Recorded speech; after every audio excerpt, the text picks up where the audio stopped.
All right. Well, thank you everyone for joining us today for the Sustaining Barley Webinar Series, where we strive to serve as a forum for conversation and sharing of great ideas to advance sustainability in the malting barley industry.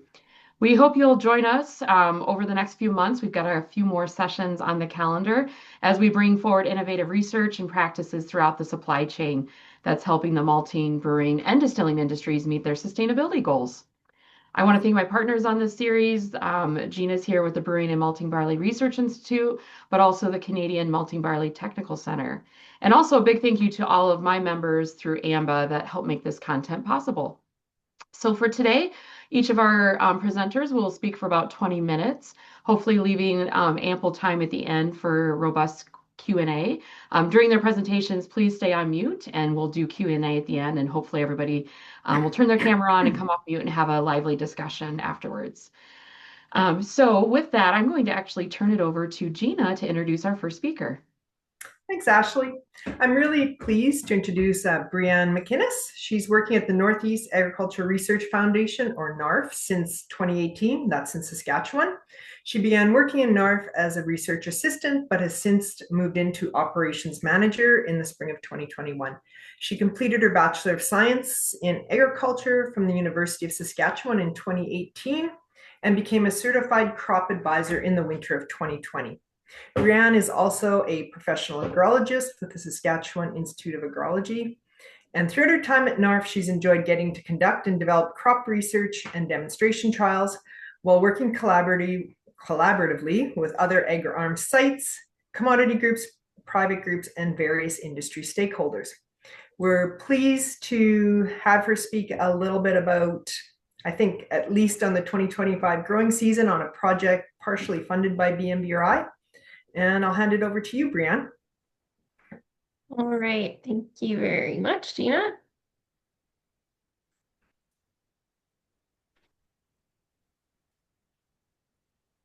All right, you guys can all see my slides now? Yep, looks good. There you go. Okay, perfect. All right, thank you very much for that introduction there, Gina. So like she said, my name is Brianne McInnes. I'm the operations manager for the Northeast Agriculture Research Foundation, located just 1 mile south of Melfort, Saskatchewan. And today I'm going to be talking to you about a trial we did at NARF, as well as several different agri-arm sites located throughout the province of Saskatchewan, where we were looking at for our management in barley, specifically at split applications and how they can be used to manage yield and reduce risk in malting barley. So this is just a nice little picture of our trial here at Melfort in the 2025 season, with some signage just kind of acknowledging our funders as well as our collaborating sites. Like I said, I've been with the Northeast Ag Research Foundation for 8 field seasons now. So I've got several years under my belt. So I've worked on a lot of these different projects throughout the year. So we've got lots of different projects going on at NARF. We had about 50 this past season, but for today, I'm just going to kind of stick to this project here in barley. And then I like to give just kind of an introduction of who we are. We are located at the Melfort Research Farm, which is a Agriculture and Agri-Foods Canada site. So a lot of the times we kind of get confused with Agriculture and Agri-Foods Canada. We work collaboratively with them just out of their site. However, we do kind of run our own research and demonstration program at the Melfort Research Farm there. So we are kind of separate.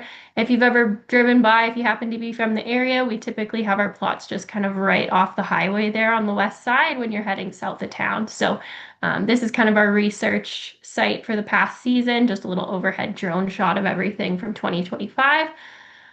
We had a pretty successful season in 2025. I'll show kind of our environmental conditions a little bit later on, but times were pretty tough in the spring. It was really, really hot and dry for us. We had a lot of wildfires going north of us. It was really, really dry, but things started to shape up a little bit better into June. So we still had a relatively good season, but it was kind of tough going there for a little while. So NARF is a producer-directed nonprofit organization. We are a part of the larger Agri-Arm network, which is essentially just a group of producer-directed research and demonstration sites throughout the province. We're all kind of supported by the provincial government as agri-arm sites, and we all do kind of crop research and demonstration projects, but we kind of manage our sites independently, but collaborate on a lot of research sites just to kind of gather multi-site data on projects across the province.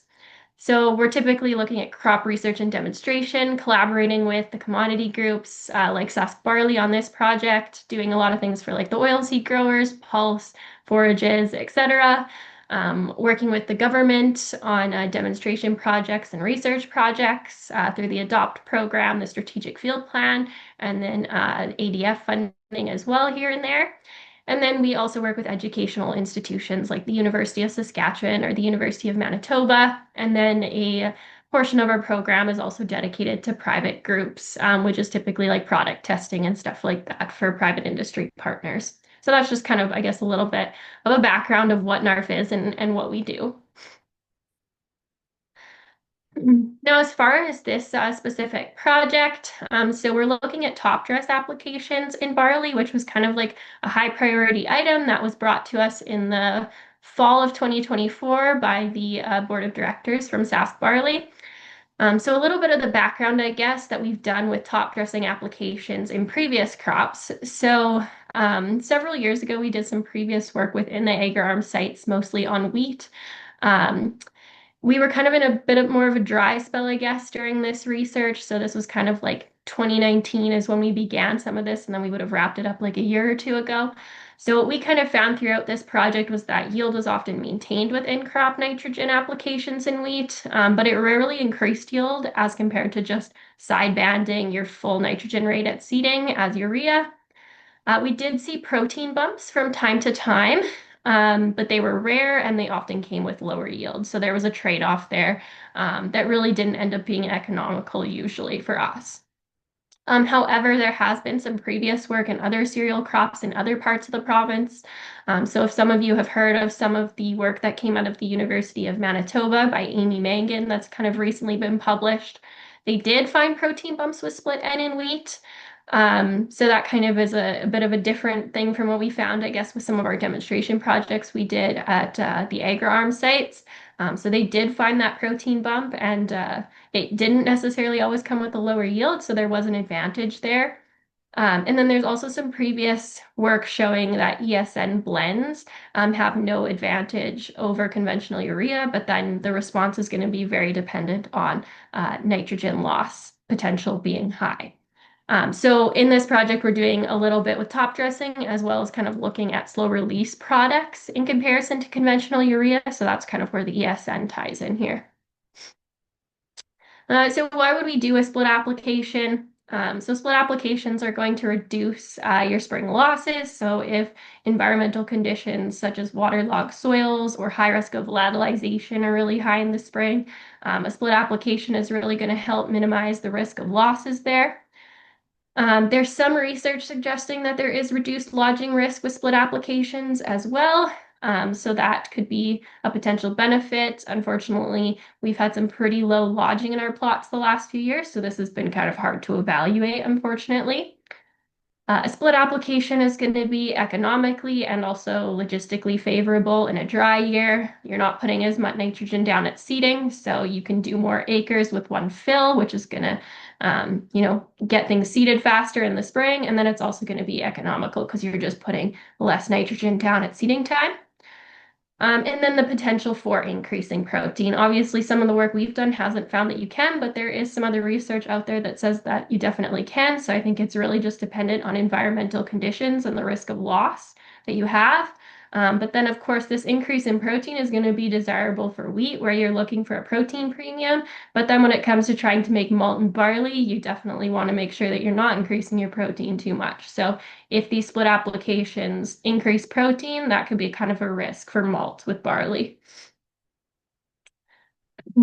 Now, so when we're doing our top dress applications, we are typically using UAN, and we're applying it in a dribble band with streamjet nozzles. So UAN is kind of more favorable over doing something like straight urea, where you need that rainfall to really incorporate it into the soil. So 50% of your nitrogen from UAN is going to be immediately available to the plant, which makes it more desirable. So your NO3 is going to be immediately available, and then your portion as ammonium is also going to be directly available to most plants. But then you also have 15% of your N that's coming from urea and UAN. So this portion, you're going to need your soil enzymes to convert it to ammonium, but then it can also potentially be lost as ammonia gas. So you definitely want to kind of plan this around the rainfall event if you can to get the most bang for your buck. But you're still going to get 15% of that immediately available, which is kind of desirable over other forms. And then we also incorporated ESN in this trial, which is known as environmentally smart nitrogen. So it's a polymer-coated prill. It's 44% nitrogen, so just a little bit lower than your conventional urea, which is typically 46%. So I found this nice little image that just kind of shows you how ESN works. So water moves in through that polymer coating, the nitrogen will dissolve in solution, and then it will move out into the soil zone. So with ESN, you're looking at typically around 15% being released in the first 10 days. Your 40 to 60% is going to be released in the first month.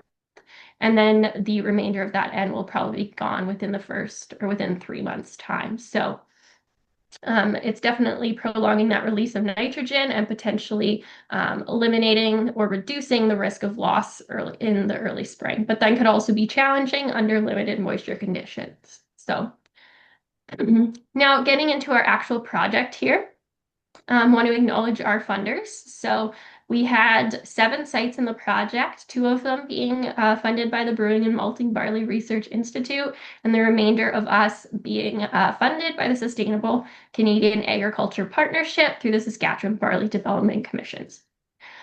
So our main objectives in the project were to demonstrate 4 practices for nitrogen management in barley. We wanted to demonstrate the effect of split nitrogen on yield and quality, and show how we can potentially manage producer risk by reducing the nitrogen at seeding, and then create opportunities to increase yield when the weather is favorable and we have adequate moisture conditions, so we can kind of do a top up and potentially build yields that way. So here's our treatment list for the trial. So treatment 1 is looking at a 75% rate of nitrogen banded at seeding as conventional urea. And then treatment 2 has 100% of our nitrogen banded as well as conventional urea. Then treatment 3 and 4 are going to be our top-ups to compare to treatment 2 there. So we've got the same rate of nitrogen in treatment 2 and 3, but we're dividing it by a 75% N as urea at seeding with a 25% top-up. And then treatment 4 is going to be our kind of higher nitrogen rate to see if we can get an even greater benefit with an additional 25% as a top dress while still maintaining that same amount down at seeding time. And then treatment 5 and 6 are looking at ESN blends at the same rate as treatment 2 for urea, but we're doing a low ESN blend with 25% ESN in the blend, and then a high blend in treatment 6 with 75% of the N coming from ESN. And then because we have kind of different climatic zones and yield potentials here, we kind of split everyone into yield potential groups. So Swift Current was considered the low yielding potential zone. So we had a little bit of a lower nitrogen target here of 100 pounds per acre of soil and added N as the 100% rate. And then our mid-yield zones were considered Indian Head, Redvers, and Scott, where our nitrogen rate was 120 pounds per acre of soil and added N. And then we had our high-yielding sites of Yorkton, Prince Albert, and Melfort that had 130 pounds per acre of soil and added N as our 100% rate. As far as our data collection for the trial, we all did soil sampling in the spring to determine our pre-seed and soil status, so we could adjust for those rates at seeding time. We collected data for plant density, crop lodging, grain yield, protein, and then we also sent samples away to the CMBTC for malt analysis, where they're going to be looking at test weight, seed weight, plumps, and germination. Unfortunately, I don't have any of the results back yet for the malt analysis, so that'll come at a later date, but I will be presenting the results for the rest of the data we collected. So first looking at the soil N status, so you'll see a number of us sites here have some lower residual levels. So looking at Redvers, Indian Head, and Scott, where they have kind of higher applied rates, as well as Melfort because we had lower N status. Whereas when we get into like Yorkton, Prince Albert, and then even Swift Current, we've got some higher residual levels, so their applied rates are much lower than some of the other sites. But we are still all adjusting for the same nitrogen rates, so it shouldn't matter too much. It's just kind of important to note that some of our applied rates are a lot higher than others. As far as temperatures and just environmental conditions, the general takeaway here is that the southern sites tended to have temperatures across the board that were more typical for their long-term averages. So more normal temperatures, I guess you could say, across the growing seasons. Whereas us in the central to kind of more northern zones tended to have a pretty significant increase in our average temperatures this season, especially in May and August. Prince Albert is a bit of an anomaly for the northern sites where it's kind of colder than the long-term average, but that's just because they were so cold in June and July in comparison to the rest of us. And then as far as precipitation goes, so surprisingly, Swift Current, which is typically our driest site, was the one who had the highest precipitation in comparison to their long-term average. So they had a pretty decent growing season in comparison, but they still had periods of time where they were really dry and still struggled. And then when we look at Melfort too, we had a very, very dry spring. So we kind of struggled off the bat, but then we made up for it in June and August. So across the board, we still had an increase in precipitation, but it's a little tough going for us in the spring for sure. Whereas the remainder of the sites here all kind of saw reductions in precipitation, although some of them still had a pretty good even spread of precipitation across the board. So you'll see even at Indian Head, they had a significant reduction in total rainfall, but they actually had the highest barley yields because they had some pretty timely rains in the spring there that just really benefited them there, even though they still saw a reduction in cumulative amounts. Okay, as far as our actual results for the trial, so plant stands were not significantly different between treatments, so there really wasn't an effect at any of the sites for nitrogen rates or products where we saw like reductions in plant stands with higher rates. At NARF, there was one significant treatment difference where we did see a little bit of a reduction when going from 75 to 100% in the sideband. We typically wouldn't see that at NARF in a regular year, but I think just because we were so dry, it kind of enhanced the seed sensitivity issue for us this year. So there was that one instance, but across the board, there really was no significant treatment differences with plant stands. But you will notice sites like Scott, Melfort, CLC, and even WCA, where things were like a little bit drier, we definitely had reduced plant stands as compared to those southern sites and Yorkton, where they had more rain in May, so they had just better plant stands in comparison.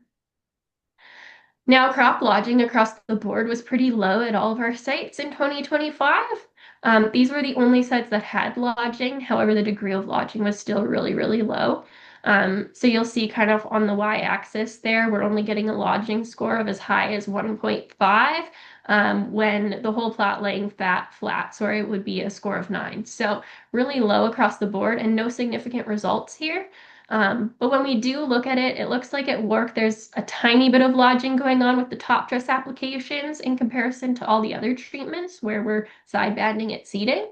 But again, the degree is very low and not significant.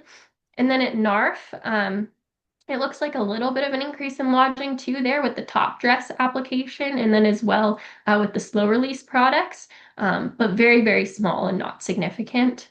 And then at CLC, it looks like a little bit of an increase in lodging with increased rate, but the difference is so small and not significant again. So there's really nothing to report on crop lodging, unfortunately, just because the risk just was so low this year at our sites. And then getting into grain yield, so when we look at our low yielding site at Swift Current, this is all in kilograms per hectare, sorry, but just for equivalence in bushels per acre, this is around a 30 to 40 bushel per acre average in barley, which is pretty low. So across the board, no significant treatment responses, but you can see a little bit of an increase with rate there, seeing a bit of a moderate increase with the 100% rate and then the 100% plus 25% top dress, but really no significant response there beyond a 75% and applied at seeding in a band. Now, our mid-ranging sites were actually the ones where we saw significant yield responses this year. So Wark, Surf, and iHarf all had significant yield responses. I separated iHarf out into the next slide because they had the highest yields of all sites. So they didn't fit nicely on a graph with these sites, but you'll see in the columns, I have different letters. So when a column has a different letter than another, it means it's significantly different, and columns that have the same are considered statistically similar. So at Work, you'll see that that high blend of ESN and urea had a significantly higher yield than the 75% at seeding with a top dress, the 100% side band at seeding, and then the 100% N at seeding plus a top dress as well. So they're seeing a little bit of a benefit to that slow release product being in a high percentage of the band at seeding time. Important to note at Work is they tend to be the site that has the most seed sensitivity issues, so it's not really surprising that they would see a little bit of a benefit to that slow release product that is known to kind of have enhanced seed sensitivity as compared to conventional urea. So I think that's kind of where that result is coming from at Work. Even though we didn't see a significant reduction in plant stands at their site, it's likely that that's kind of playing a part in that response there. Now, when we look at Surf on the left, you'll see that they have a significant yield response to rate.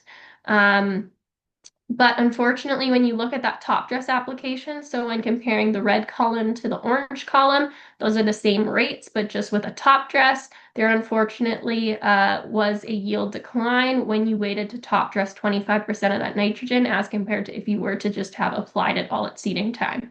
So a little bit of a response to rate at Surf and no negative effect, at least, of the slow release product, but no enhanced yield with a slow release product either. So I guess a little bit of a negative outcome there with Surf as far as the top dress applications go, but still a rate response, I guess. And then as far as Indian Head goes, so their response seems to be kind of more to rate too. They had a little bit more of a positive outcome where you can see that the top dress applications were able to maintain a similar yield as compared to 100% and side banding at seeding. So you were still able to maintain your yield, you just weren't really able to build it, I guess. And then those slow release products with ESN are showing comparable yields, so no yield advantage, but no yield loss either there. So no benefit to the ESN, but I guess also no negative coming from it in such a dry year where we may have anticipated that being a problem. And then as far as our high yielding sites, there were no significant yield responses here. You'll see at NARF, there's a bit of a moderate yield increase there with the really high rate of N, 125% in the blue column there, and then slightly higher yields with our ESN blends too, but nothing significant. And then at ECRF and CLC, you'll see there's a moderate increase in yield there with the top dress applications, which is kind of interesting, but unfortunately, the result just wasn't significant.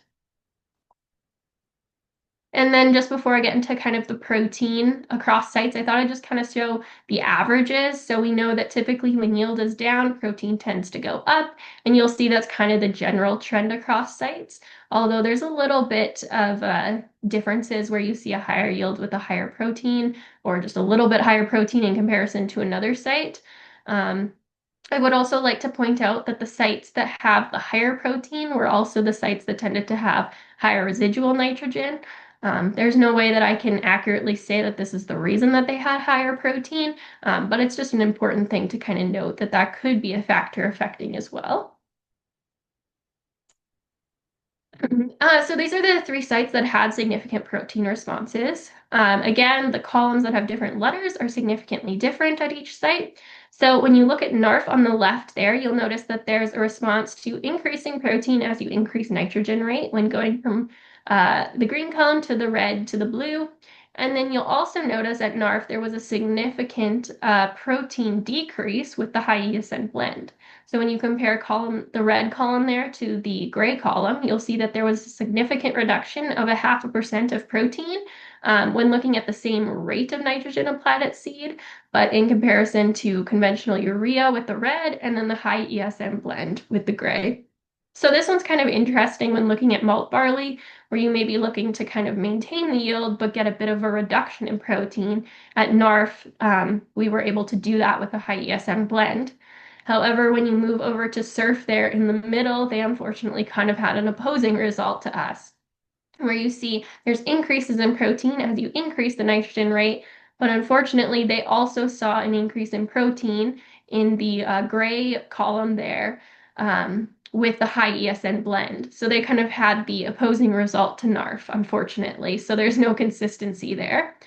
And then lastly, when we look at iHarf, they essentially just had an increasing protein with increasing rate, but not beyond that 100% N at seeding time. Top dress applications kind of brought protein to the similar level as well, and protein also remained consistent with those ESN blends. So my general conclusions from this kind of 1 year of data at all of our AgriArm locations: as far as nitrogen rate goes, only 29% of sites, or 2 out of the 7, had a yield response to rate. Whether or not it's just that the environmental conditions were not conducive to us seeing a positive yield response, or whether or not just that 25% gap just wasn't enough to actually see a significant yield response when going from 75 to 100% N. And then only 33% of sites saw an increase in protein with an increase in rate. So typically we would expect to see that, but again, maybe that gap of 25% just isn't enough to see a significant difference, or potentially it's the environmental conditions of 2025 too playing a part in that.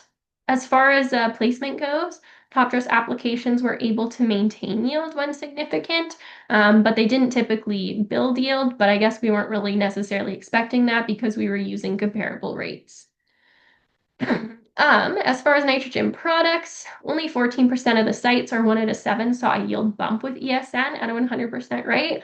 So that only happened at Scott. The rest of the sites kind of didn't see any advantage or disadvantage to using ESN. 1 out of 6 sites saw an increase in protein, and 1 of 6 sites saw a decrease in protein with the high blend ESN, and the remainder saw no difference. So kind of an opposing result, unfortunately, makes it hard to draw any definitive conclusions from that. And with that, that kind of concludes my presentation on this trial. We are hoping to get another year of funding, and we are applying to do it for another year. So we don't know the results yet, but we're hoping we can do this for another year and gather some more data across, another season with hopefully different conditions. I want to thank our funders, Sask Barley and the Brewing and Malting Barley Research Institute, our staff at all the AgriArm locations for completing the demonstration. And we also have a lot of other research going on at NARF and through the AgriArm network, sorry. So definitely check out our website. We're on Twitter, YouTube, and then also my email is there too if you happen to have any questions about all the research we have going on. So with that, that kind of concludes it. So thank you very much. Yeah, thanks, Brianne. Go ahead. And if you want to stop your share, Joe, you can go ahead and start pulling up your presentation. And I'll go ahead and introduce our next speaker. So Joe is going to be presenting on his optimizing nitrogen trial that he's working on across 3 states with collaborators in Idaho and North Dakota as well. And just want to highlight, he'll say this too, but want to just thank and express our gratitude to many of the grower commodity groups that have supported the first year of this trial. There's a lot of interest in the work, and hopefully we can continue it as well. But Joe, he actually grew up on a ranch in central Montana, where he's developed a strong understanding of agricultural systems and a desire to help farmers working in these systems. From high school into college, he actually worked at the Central Agriculture Research Center and ultimately became a PhD student under Dr. Sherman, our barley breeder at Montana State.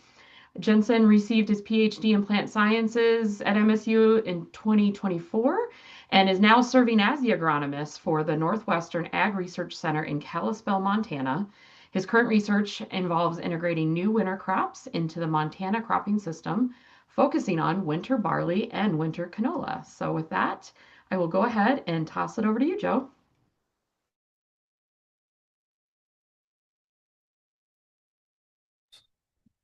All right, thanks for the introduction. Just wanted to make sure slides are sharing and everybody can see them. Yep, looks Perfect. good.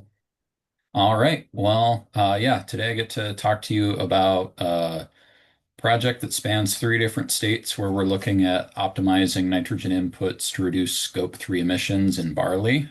So our 3 locations, or our 3 states, are North Dakota, Idaho, and Montana. Leads for the other 2 states are Brady and Jared, and then we're very fortunate to have Scarlett as a grad student, also kind of helping pull all this data together and understand what's happening across these 3 very different growing regions. So I always like to start out by thanking funding sponsors and the folks that actually helped get this work done.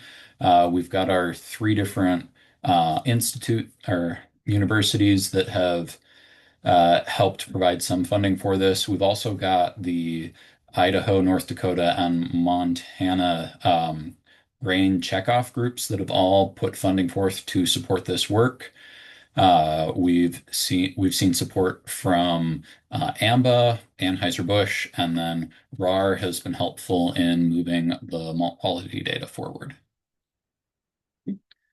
So to begin with, why do we care about nitrogen work in barley? The short answer is that it's a perfect win-win situation across the board. When we think about efficiency of nitrogen use, first from the farmer's perspective, or really anyone that owns a business, if I'm gonna walk up to you and say, hey, what if I could reduce your input costs for one of your largest cost bills or one of your largest bills by 20%? I think first most folks would look at me like I was crazy and then ask, all right, well, how are you going to propose that we reduce inputs? That's kind of what we're trying to do by reducing nitrogen use in malt barley. From the industry perspective, Scope 3 emissions have been a rising concern. That sustainability movement's been great for wanting a more sustainable beer supply chain. So by simply reducing nitrogen inputs, both malt houses and breweries can meet their environmental quality goals. And then when we transition to quality concerns, as you saw with the previous presentation, more nitrogen is not always a good thing for grain quality, especially when we're talking about malting, where we want low protein.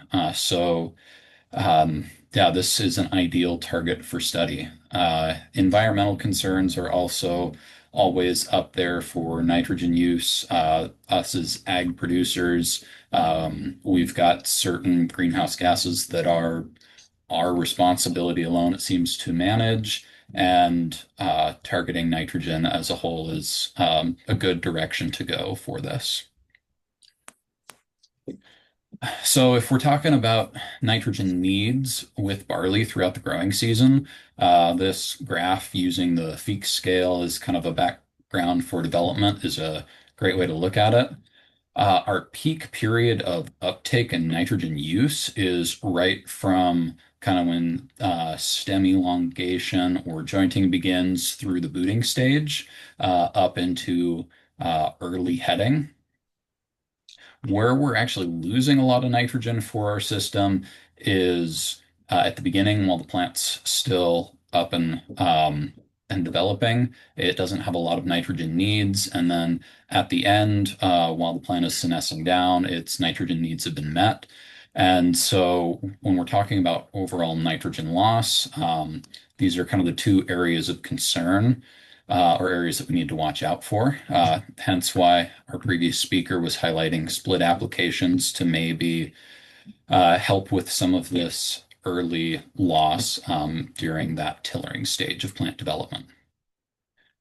Another route besides split applications is looking at additives or extenders.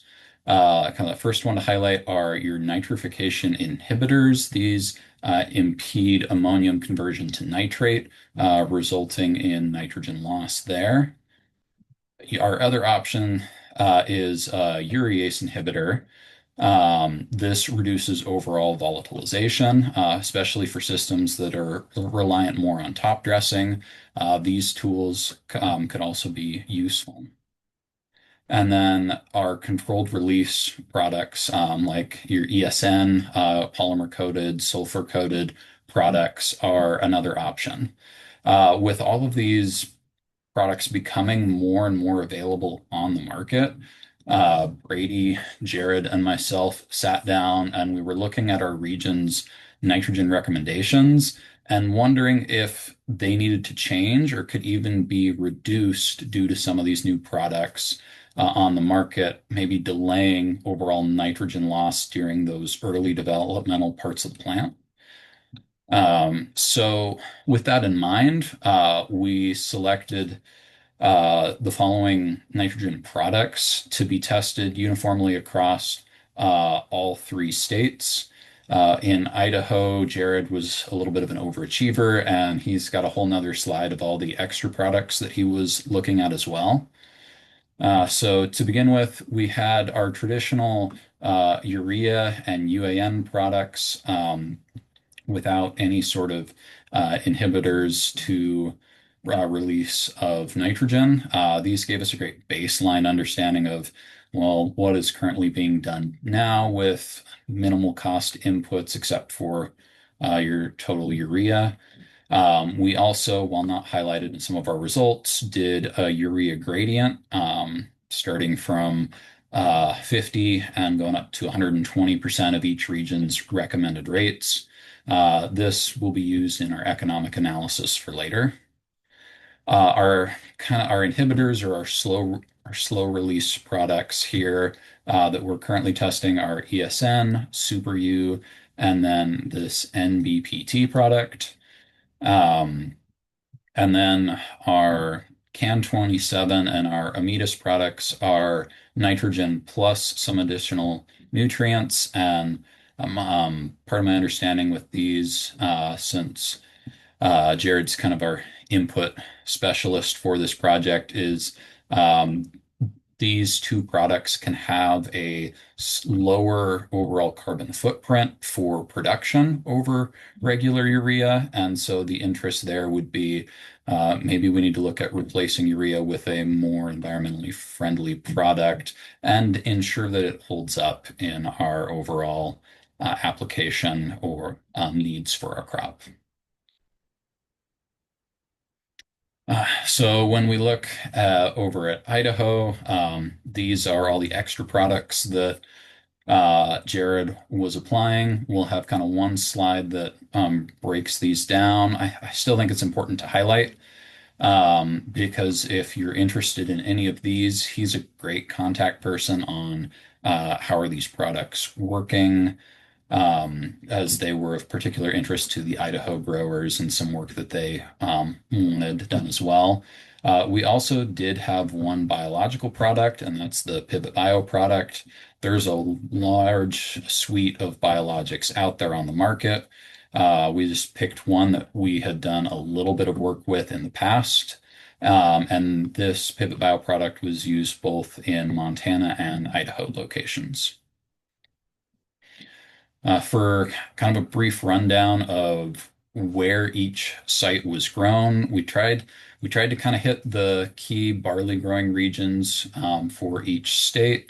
For North Dakota, you can see it's that eastern portion of the state with our red markers here.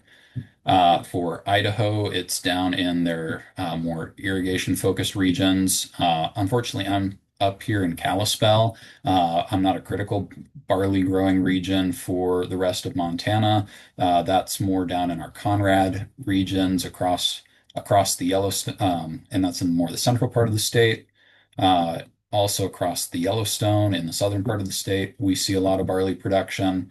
And then the northern region or the High Line where we see a lot of green, it tends to be a little more feed and forage barley, which ups those total production acres. One last thing that I should note that wasn't on any of our previous slides, all the work from these tables is coming from Synergy. It's one variety that sees some growth across all three states. The popularity varies based on contracted acreage and needs from there.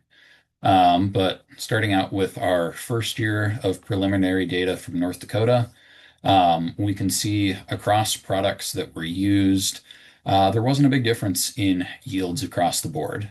We see a little bit of a reduction in yield for our ESN product, and then our check here had no nitrogen applied whatsoever, so just running off that residual N that's in the soil. And exciting news maybe for some, or maybe not for others on uh, no real impact for these different products on yield. Where we start to see our variation, similar to what we saw up in Canada, is when we look at protein. For our different products, we're seeing different overall grain protein output. So if you're growing barley for malt contract acres, this is kind of where your real decision tool is. So for our North Dakota region, we're seeing our UAN product is actually reducing protein while keeping yields the same across all nitrogen products at 80% of North Dakota's recommended rate. We're seeing a considerable reduction in protein for no nitrogen application.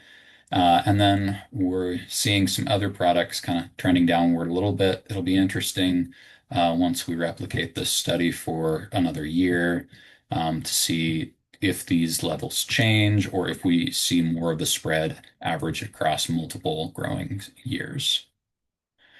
When we transition over to Montana, we are seeing, again, the vast majority of our products having very statistically similar yields. And this is under some sub-irrigated or ground where water wasn't limited for this particular crop. Where we start to see our yields slowly drop off is with our ESN, our UAN, and then, of course, our no nitrogen applied check. Again, takeaway from this is in terms of yield, kind of pick your product based on where costs make the most sense. And then for protein, the story wasn't quite as clear. We see trending downward, a little bit of a reduction in protein for UAN, but really across the board, very consistent protein levels.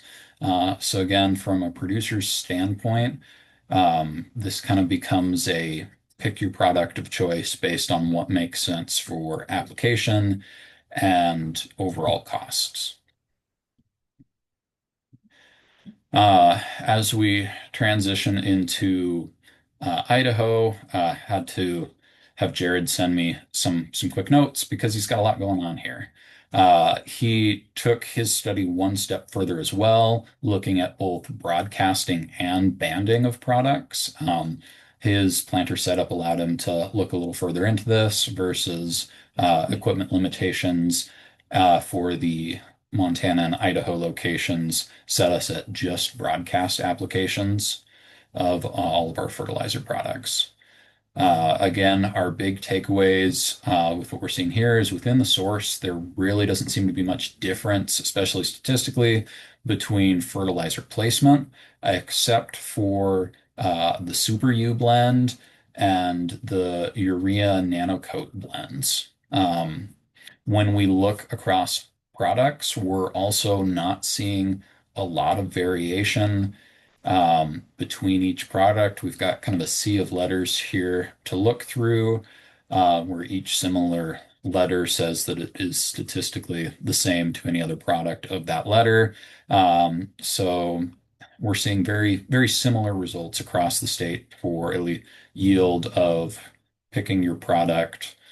May tend to roll more towards the economic aspect or the overall protein aspect. When we look at Idaho's data on protein measurements, we're again not seeing really any differences for our overall protein. There's definitely some products that are trending in certain directions that could have higher or lower protein. But we'll need that second year of data to really confirm some of these results. Um, in terms of other data that we're seeing here, we've for the 2025 data across all locations, nitrogen source didn't seem to impact kernel plumpness or test weight. So I figured I'd save you guys the figures there of looking at more A's that are all identical across the board. We're still waiting on malt quality analysis. The last of the grain samples took a little while to get processed, so they didn't get to RAR until beginning of December, but those are running through. We're really excited to share malt quality data in the future to see if these products are impacting quality at all. We've also got an economic and a greenhouse gas emission analysis underway.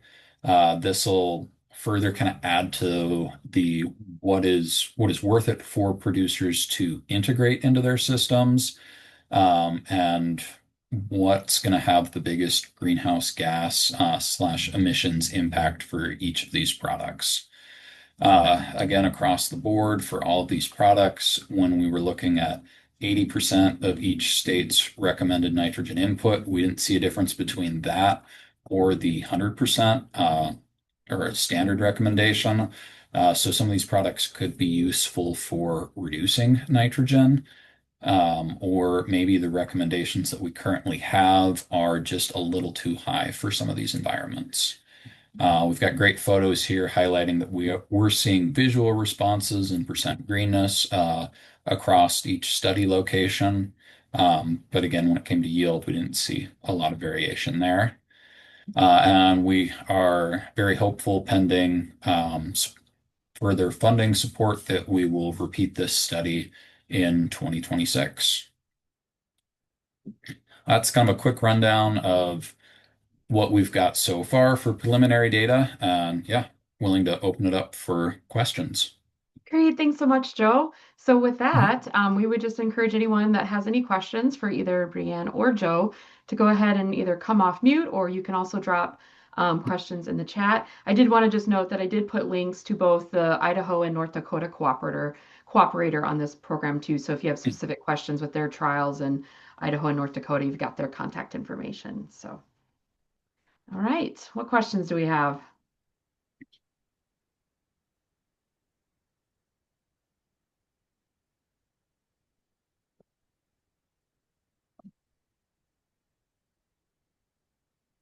Hi, Brian. Hi there. A quick questions for Brianna. Brianna, what variety were you using? Just curious. Yeah, we were using Connect Barley. Okay, I thought it was Yeah. probably Connect. How Yeah. many replications have you got in those experiments? Our standard is usually 4. Yeah, I'm wondering, Yeah. you're struggling to get significant differences. And hmm I wonder if part of that might be, and also you've got the odd treatment that appears to be quite a bit different than others, not statistically significant. And I Yeah. wonder if that's a situation where you maybe had one plot that, for whatever strange reason, got lodged a little bit more than, most of your stuff didn't lodge at all, that kind of thing. And I know it's standard practice to use Mhm. 3 or 4 reps these days, but traditionally, a long time ago, all experiments like this were run with a minimum of 6 replications. And the reason for that was the difficulty everybody had in getting significant differences. And I know it's a lot more work, but it might be worth considering eliminating a few treatments and adding replications to the ones that you can actually run. Yeah, potentially. Yeah, I mean, ever since I've been with NARF, our standard has pretty much been 4 reps. I mean, our CVs are still pretty low, I guess, which is a good indication that things are pretty consistent. But yeah, I'm sure when you have more replication, it kind of helps to back those findings a little bit more. But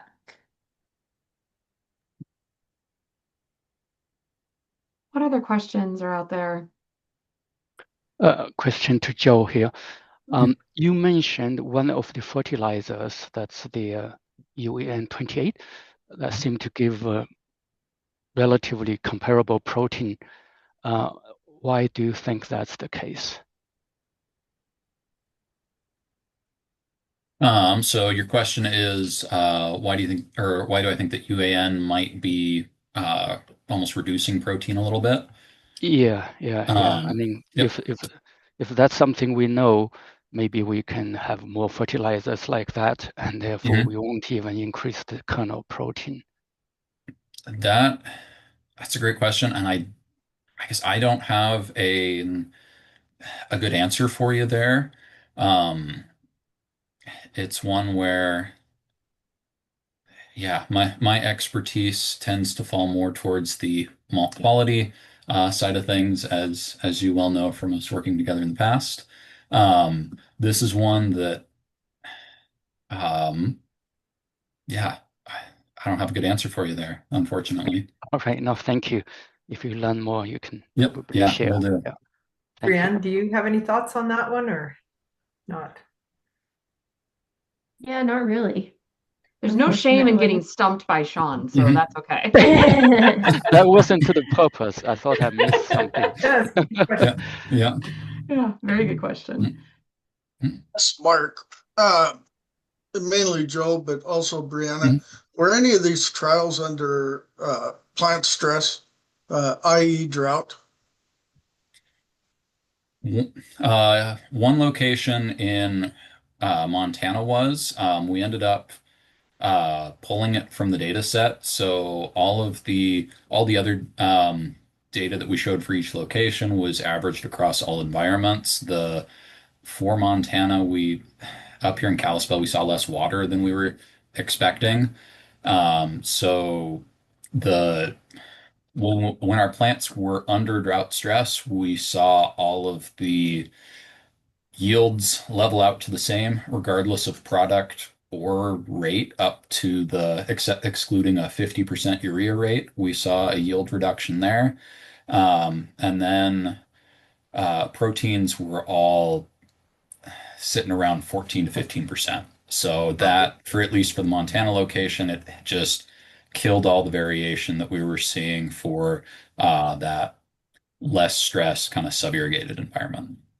Good. Thank you. Mhm.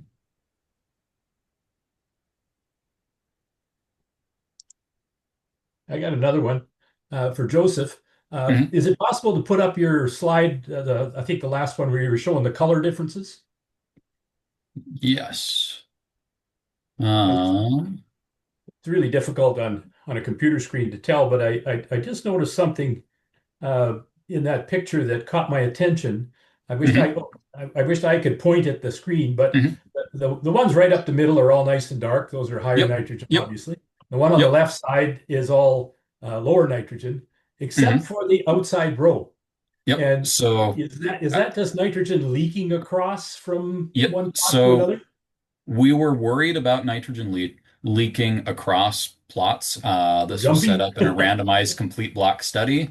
Yeah. So these real nitrogen starved plants that you're seeing every other row or every other pass here, those are just border plots Oh, because excellent idea. we expected some movement, especially like in this field, the water table is really quite high.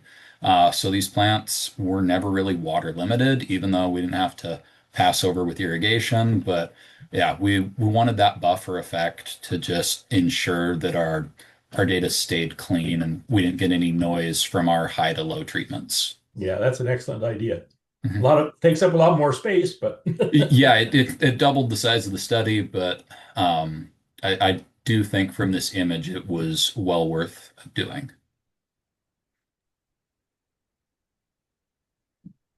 So I have a quick question, just from a different perspective as someone who's very interested in this research, wants to fund this work and support it. Mhm. And I'd love to hear from both of you. If you could do anything to add to this trial to make it, in your mind, more robust, or maybe something that you didn't put in the trial that you wish you had of, what would that be? Not thinking about, resources being limited.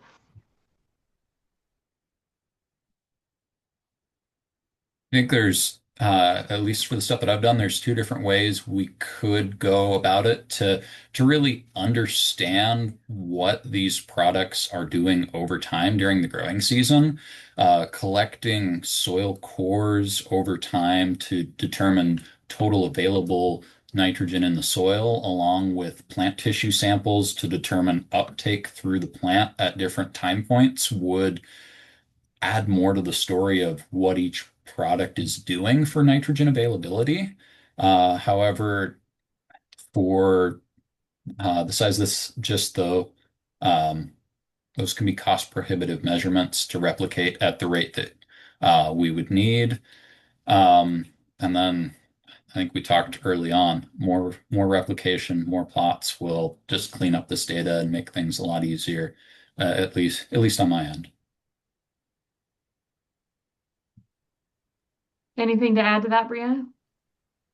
Sorry, do you just mind repeating your question there? Yeah, I was just wondering if there was anything else, and granted, you're kind of more on the tail end of your research, but anything else Yeah. you'd love to have thrown in this trial or a way to expand the research to make it more robust if you didn't have limitations on funding? Well, I guess for me, just like with everything that went down at our site and how dry it was, I just would like to add more years of data to it, really, is kind of what I'd like to see. We had such an off year this year, rather than just like adding more data to the year, I think just having another year of funding would be really great just to kind of add to that data set, so we can kind of evaluate it under different conditions, probably. Yeah, you Right, just thank- did have 1 year of data. Is there any other products, Brianne, that you can think of? I know you have a few included and it was funding limited that would be Yeah. of interest in Saskatchewan or Alberta, or do you have those included already? I think just for the scope of this trial, I think we've probably kind of included what we can. Obviously, budgets and stuff like that are always a limitation. I mean, we're doing lots of work in other crops where we're looking at, Super U and Vol and kind of comparing those things like Entrench to all different types of inhibitors. So I'm sure that's something that would be interesting to apply to barley as well. But just for the scope of the project, we kind of have to keep things smaller, I guess. So. But yeah, it would always be interesting to include more products. It's just, yeah, sometimes it doesn't work for Sounds budget good. reasons. Yeah, to back on to Gina's question, that's where my mind like opportunities for maybe expansion or what could be better if, and thinking of maybe adding more tools, potentially with like a biologics or more different inhibitors even to try to see what those uptakes could look like between the varieties and basically doing those or stacking it and using like what you're talking about a super U versus Yeah. with an inhibitor, different things to see what that could do to optimize nitrogen and how far can we reduce nitrogen but still get the results that we want, and really make that limiting factor really stand out over time. And I completely echo. I think having multiple years helps the data and makes it more robust long term. And completely agree with Joseph's sentiments on doing tissue samples and also doing cores. That's key to be able to fully understand where is it going and how is it being utilized and how that looks like long term over a multitude of years. So, great. Well, we Appreciate it. are at the top of the hour, so I know folks will start jumping off. But I just want to say thanks to everyone that joined us today. Thanks to Joe and Brianne for presenting to us. The slides and recording will be back on the event site. You'll get an email when those are all available for download. And if anyone needs to get in touch with our speakers too, please just feel free to reach out and I can get you in touch with them.